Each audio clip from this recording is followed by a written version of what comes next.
Diz que as detenções dos 8 arguidos são resultado do trabalho da Justiça. Urnas contendo corpos de cidadãos nacionais abandonados na fronteira de Lebombo. Ferroviário de Maputo vence Costa do Sol por 79-76 jogo da segunda jornada em seniores masculinos.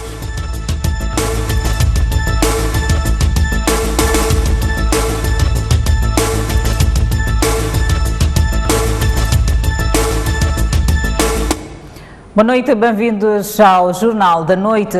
O Ministro da Justiça desmentiu hoje informações segundo as quais os 8 detidos em conexão com as dívidas ocultas têm um tratamento especial nas celas. Veríssimo rebate dizendo que todos os detidos gozam de tratamento igual e que o Estado não tem dinheiro para reabilitar celas.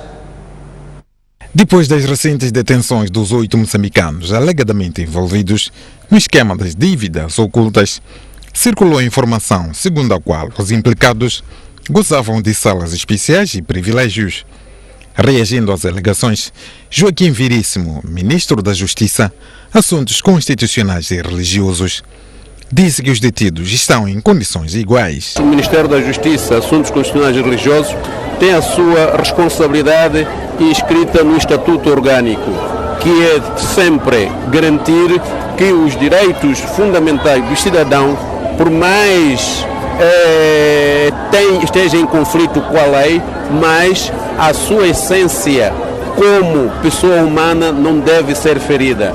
É nesse sentido que nós temos garantido as condições básicas, portanto, do preso como um ser humano, um ser semelhante como nós. E nem há orçamento para o efeito, e nem nós tratamos os presos de uma forma especial, pelo contrário, dentro das regras, portanto, previstas constitucionalmente e dentro daquilo que é o Código de Processo Penal, quando é o foro jurídico específico. Quanto às alegadas atrocidades perpetradas pelas Forças de Defesa e Segurança nos distritos afetados pelos ataques em Cabo Delgado, o Ministro da Justiça não confirmou nem desmentiu a sua existência. Essas questões estão sendo cuidadas no foro próprio, porque quem que assim afirma, respeitamos, mas nunca nós realmente chegamos de ter provas bastantes para o efeito, e nós estamos a trabalhar na perspectiva de podermos consolidar cada vez mais o Estado de Direito Democrático, respeitando as liberdades fundamentais dos cidadãos. Portanto, qualquer que se existir um caso concreto, é porque este caso está sendo cuidado em foro próprio e em tempo oportuno, portanto, será equacionado o direito. O dirigente falava este domingo em Maputo, à margem da cerimônia da apresentação do novo bispo auxiliar da Igreja Católica na capital. Joaquim Chissano considera que as detenções das 8 pessoas envolvidas nas chamadas dívidas ocultas são resultado do trabalho da Justiça. Chissano não se alongou, considerando que não cabe a ele julgar o caso. Então significa que, pura e simplesmente, as autoridades jurídicas, judiciais estão a fazer o seu trabalho e que a mim não me compete entrar nos seus segredos e nos seus meandros, e como é um processo também muito complexo, é muito difícil que alguém faça o julgamento. Como ouvimos hoje aqui na nossa igreja, é assim mesmo: não julgueis para não ser julgados. Deixamos aqueles que têm o mérito para julgar, para fazer. Foi hoje apresentado o novo bispo auxiliar da Arquidiocese de Maputo, recentemente nomeado pelo Papa Francisco. Trata-se de Dom António Juliás Sandramo. Foi no ambiente de festa que os dirigentes e crentes da Igreja Católica receberam o novo bispo auxiliar da Arquidiocese de Maputo. Na missa bastante concorrida, os crentes cantaram, dançaram e fizeram ofertórios ao bispo recentemente nomeado pelo líder da Igreja Católica, o Papa Francisco. Durante a missa, o arcebispo da Arquidiocese de Maputo, Dom Francisco Chimoio, chamou a atenção aos cristãos sobre a existência dos falsos mestres cristãos que procuram superar Jesus. Estão convencidos de que tudo o que dizem é sábio, justo e que corresponde perfeitamente ao Evangelho. Sente-se no direito de inventar mandamentos, de impor disposições em nome de Cristo. Com grande segurança, impõem preceitos que Jesus nunca sonhou impor a ninguém. Enfim, por vezes, parece que querem superar o mestre. Na ocasião, Dom Antônio Sandramo disse que não esperava a nomeação e garantiu continuar a trabalhar em prol da Igreja. Toda a vocação autêntica para o sacerdócio vem de Deus e se desenrola para o serviço de Deus. E toda a escolha autêntica vem de Deus. Foi na base deste entendimento de fé que eu disse sim ao Santo Padre Papa Francisco. E porque este ano Moçambique vai receber o líder mundial da Igreja Católica, o Papa Francisco. Depois da missa da apresentação do Bispo Auxiliar, Joaquim Chissano falou do significado desta visita. Eu me admiro que ele está atento ao que se passa no nosso país, com vários problemas que nós temos, mas sobretudo esses ataques no norte devem ter tocado muito. E é claro que também é mérito daqueles que o convidaram, o nosso presidente que o convidou e também a igreja local que o convidou. Mas este dá-me a impressão que este é o sentimento que lhe impulsiona a vir, dar-nos a sua bênção e rezar conosco para maior paz e tranquilidade. Apesar de se esperar que seja em setembro, até o momento ainda não se definiu a data da vinda do Sumo Pontífice a Moçambique. 3 urnas contendo corpos de cidadãos nacionais foram ontem descarregados na fronteira de Libombos, na África do Sul, alegadamente por insuficiência de documentos. Entretanto, familiares dos defuntos acusam a polícia sul-africana de ter agido de má fé a não autorizar a saída das urnas para Moçambique. Está a ser bastante tortuoso o caminho que o irmão destas duas senhoras está a percorrer para chegar a Chibuto, onde poderá ser sepultado. Sérgio Albino tinha 24 anos, foi morto a tiro na sua residência em Joanesburgo e o seu corpo está num dos caixões descarregados na fronteira de Ressano Garcia. Mas os problemas não começaram aí. O nosso carro estragou-se lá dentro mesmo na África do Sul. Estragou-se, apanhamos uma ajuda de um carro de um senhor que ia para Inhambane. Vem nos deixar aqui. Abraços com um caixão e sem dinheiro para pagar o transporte de regresso à África do Sul. Estas duas irmãs e os familiares dos outros 2 defuntos tiveram ajuda do consulado que transportou os corpos até a morgue de um hospital em Komati-Port. Entretanto, as irmãs dizem que a polícia sul-africana agiu de má fé, principalmente porque os 3 corpos descarregados na fronteira vinham de funerárias diferentes e que já transladavam corpos há muito tempo e que foram todas surpreendidas com a exigência do tal documento ora em falta. Já logo muito ela que tentará explicar o documento lhes faltará que aí. Quando lhe pedimos para nos explicar o tipo de documentos que estavam em falta, ele expulsou-nos como cães. Depois falou-nos sobre os sul-africanos que morreram em Moçambique. Parece que está a vingar-se dos sul-africanos que morreram em Moçambique. Eu, pessoalmente, não sabia que haviam morrido sul-africanos em Moçambique. A irmã Carla acolheu as duas senhoras e diz que tratou-se de um ato de caridade com os imigrantes, que é a vocação da sua instituição. Mas conta que histórias estranhas na fronteira de Ressano Garcia não são raras. Ontem não foi só esse caso que acolhemos. Ontem era para vir 8, chegaram 2 senhoras, que vocês conversaram com elas, mas também chegaram mais 2 senhores repatriados, um de Sofala, da Beira, e outro também de Gaza. Xai-Xai. Então nós fazemos esse reencaminhamento para chegarem às suas casas. As funerárias que trataram da transladação comprometeram-se a entregar o documento em falta às famílias ainda esta segunda-feira. 5 distritos de Cabo Delgado poderão ficar às escuras devido à fúria das águas do rio Messalo, que ameaçam derrubar torres de linha de transporte de energia elétrica que alimentam a zona norte da província. O corte na linha de transporte de energia elétrica que alimenta a zona norte de Cabo Delgado poderá ocorrer na zona do rio Messalo, onde a fúria das águas ameaçam derrubar uma torre metálica.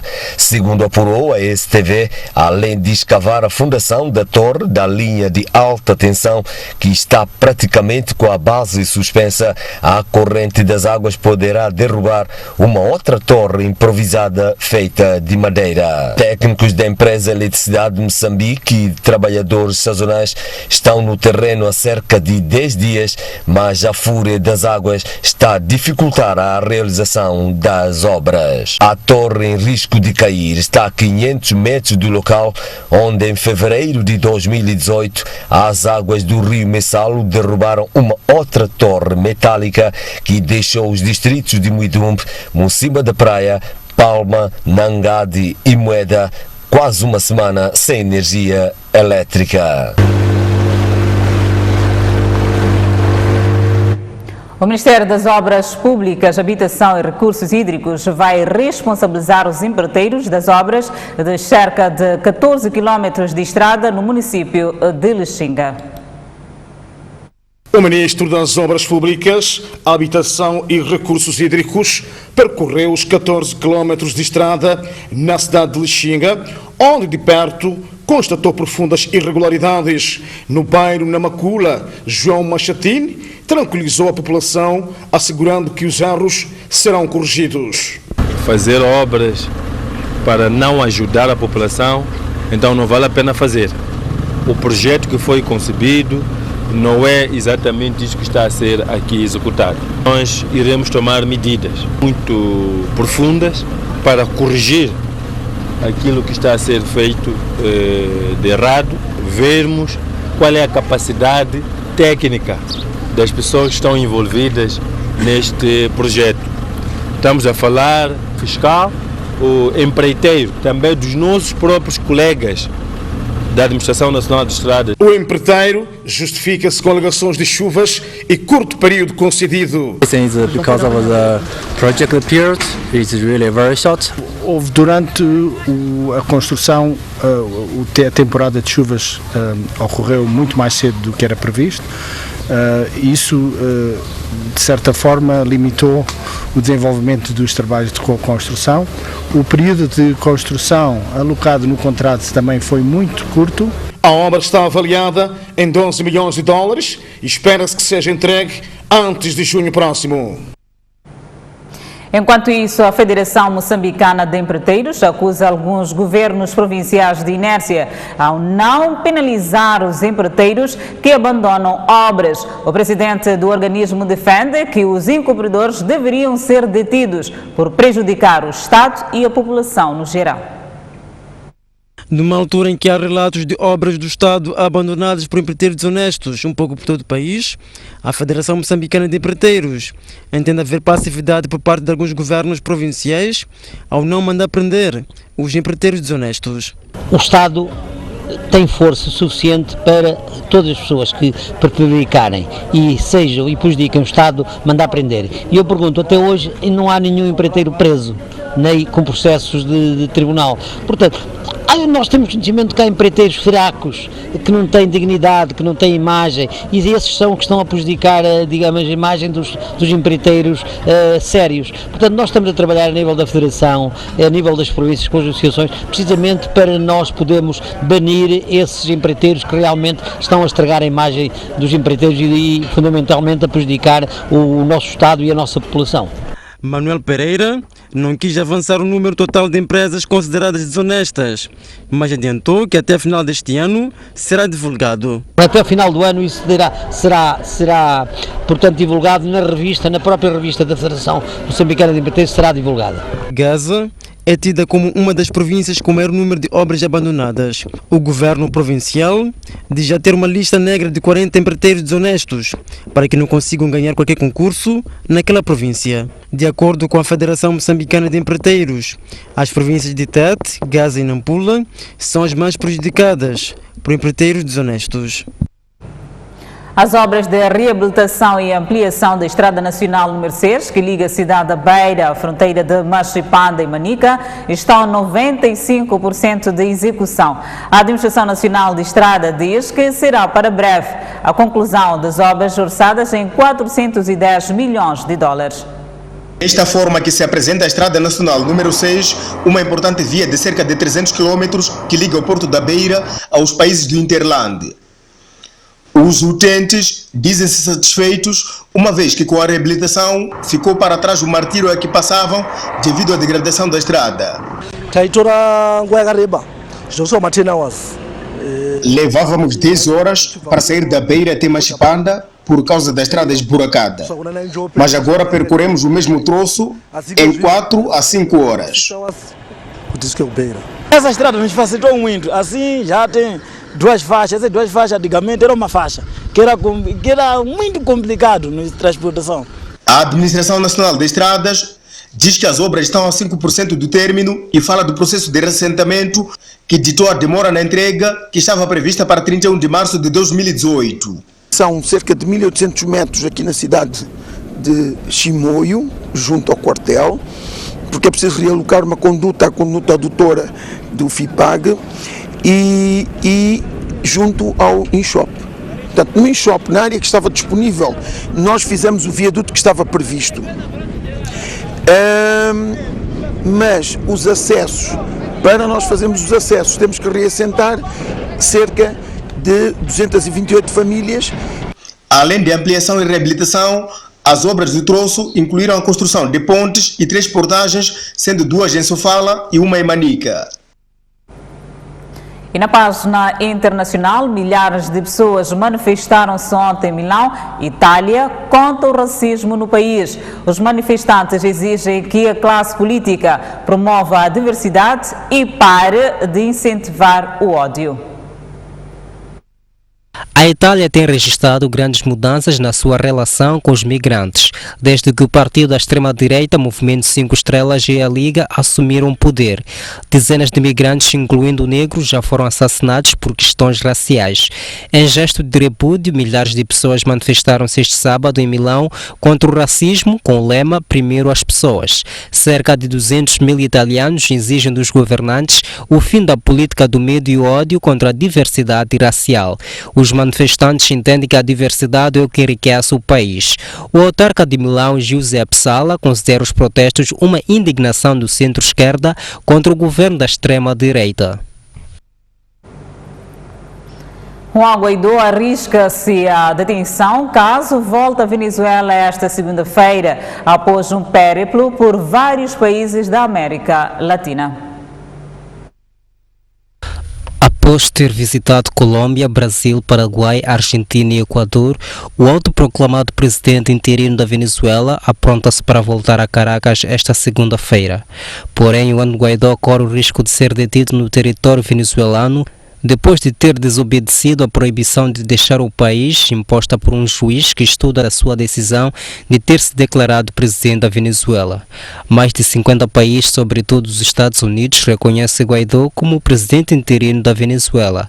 Guaidó luta agora para ganhar o apoio do exército bolivariano, sobre o qual diz que 80% querem a queda do regime de Maduro. O governo do Brasil apela ao regime de Maduro a não tomar uma medida que possa violar os direitos de Guaidó e sua família. Dezenas de milhares de argelinos protestaram este fim de semana contra o presidente de 82 anos que pretende candidatar-se ao 5º mandato presidencial. Os protestos causaram um morto e centenas de feridos. Abdelaziz Bouteflika tem 82 anos e é presidente da Argélia desde 1999. Não obstante a sua saúde debilitada, que o obriga a mover-se por cadeira de rodas e o tem afastado do espaço público desde 2013, Bouteflika ainda mostra interesse em concorrer ao 5º mandato presidencial. Milhares de argelinos julgam que o presidente já não tem mais disposição para governar o país. E como forma de pará-lo, há 7 dias que se tem manifestado aos heredores do Palácio Governamental. Esta sexta-feira os protestos foram intensos, tendo havido um morto e 183 feridos. Em reação, Bouteflika demitiu o diretor da sua campanha e espera-se que este domingo apresente a sua candidatura presidencial. Estes são os maiores protestos na Argélia desde a Primavera Árabe, ocorrida há 8 anos. As eleições presidenciais na Argélia realizam-se em abril deste ano. Convido-lhe a um breve intervalo, voltamos dentro de instantes. Até já.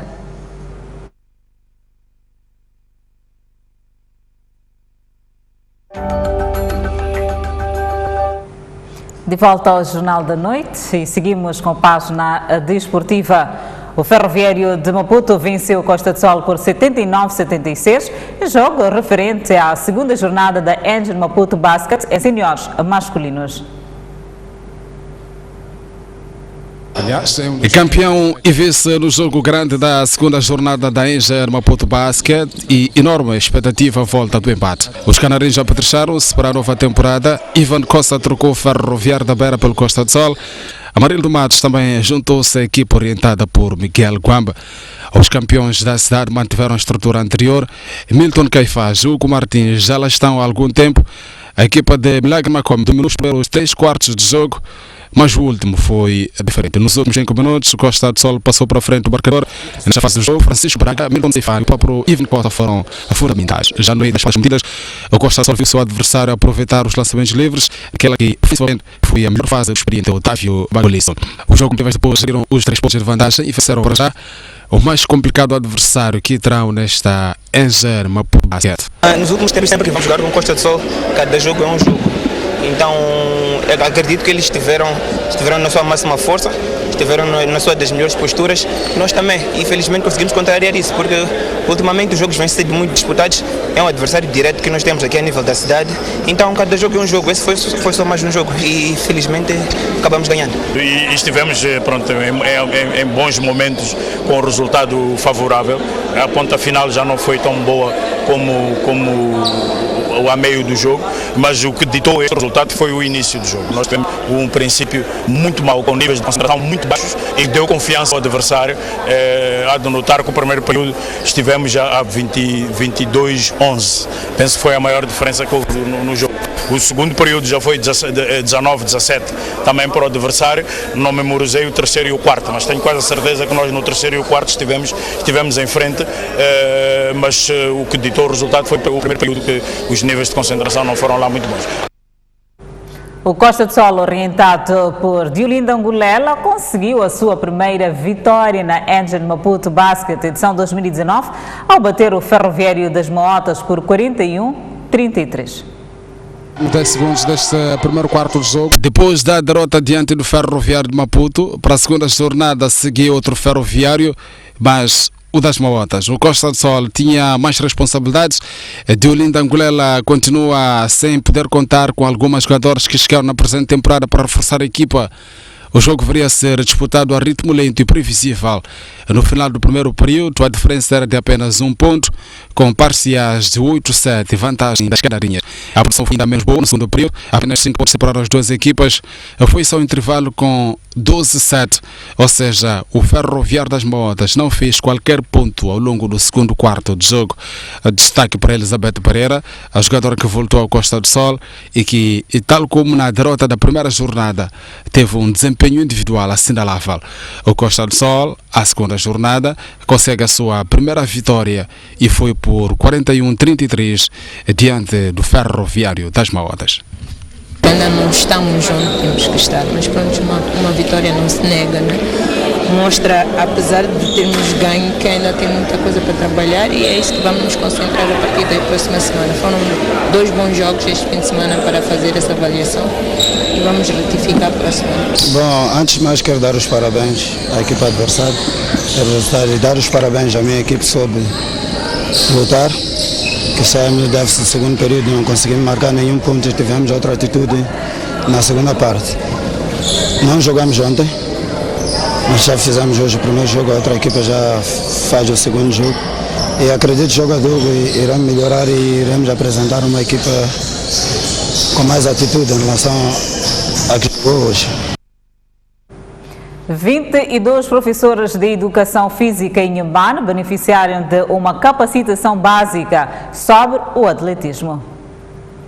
São 22 professores de Educação Física, dos quais 7 são mulheres, que durante uma semana beneficiaram de uma formação básica através da Associação Abaliza, em parceria com o Governo Distrital da Machis, cujo objetivo é aumentar a capacidade técnica dos professores que possam levar seus atletas às competições mais altas do país e além fronteiras. O resultado da formação é aquilo que vocês vão ter lá no vosso local de trabalho. Então, tragam esses atletas, nós queremos ter a representar as seleções, a província no desporto escolar, a província em outras competições. O formador técnico da Associação Provincial de Atletismo de Sofala, que ministrou a capacitação, disse esperar o melhor dos futuros atletas como frutos de sua contribuição. 2020 para adiante, eu gostaria de ver a província de Inhambane representada nos campeonatos nacionais de atletismo. Daqui a Associação Provincial, faz favor. O presidente da associação, que tem vindo a abraçar aquela causa social, falou dos grandes desafios que teve de enfrentar.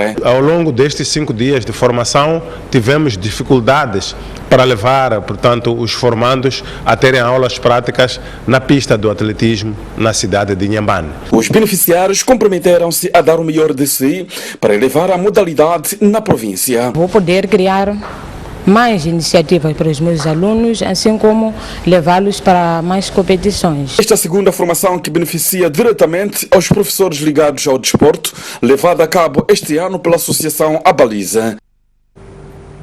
E na página cultural, o Carnaval agita a província de Manica. Este sábado, na Vila Municipal de Sussundenga, o grupo New Dance sagrou-se vencedor daquela manifestação cultural.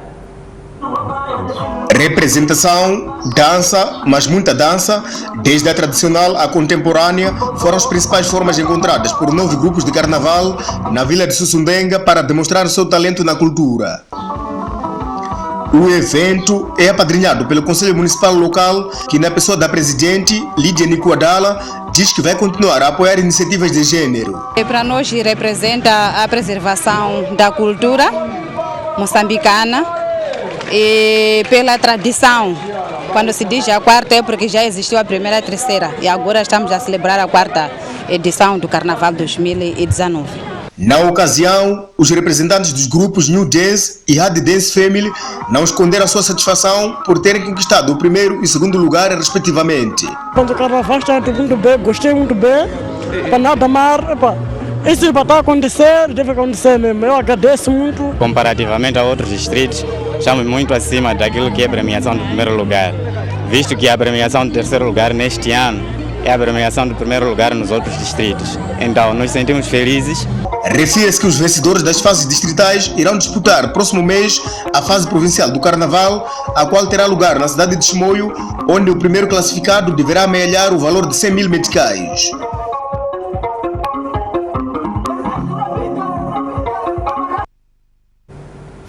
A avó Amélia, como é carinhosamente tratada, completou hoje 103 anos de idade.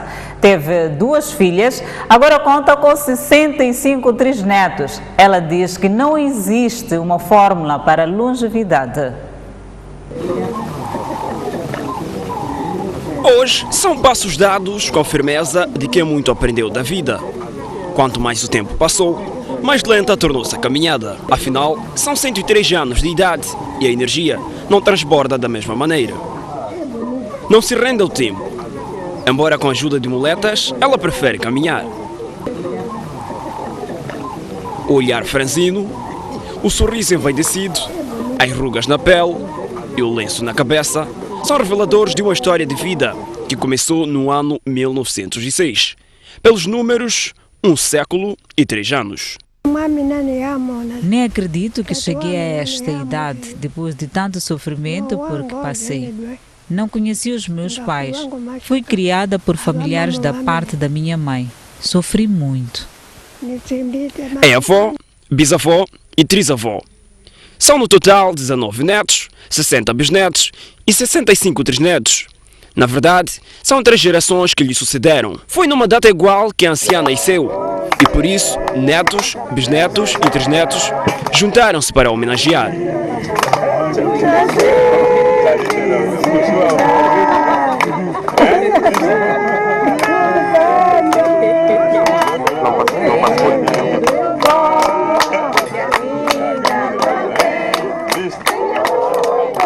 Os seus netos foram unânimes. Apesar da idade, ela ainda tem forças para dar conselhos.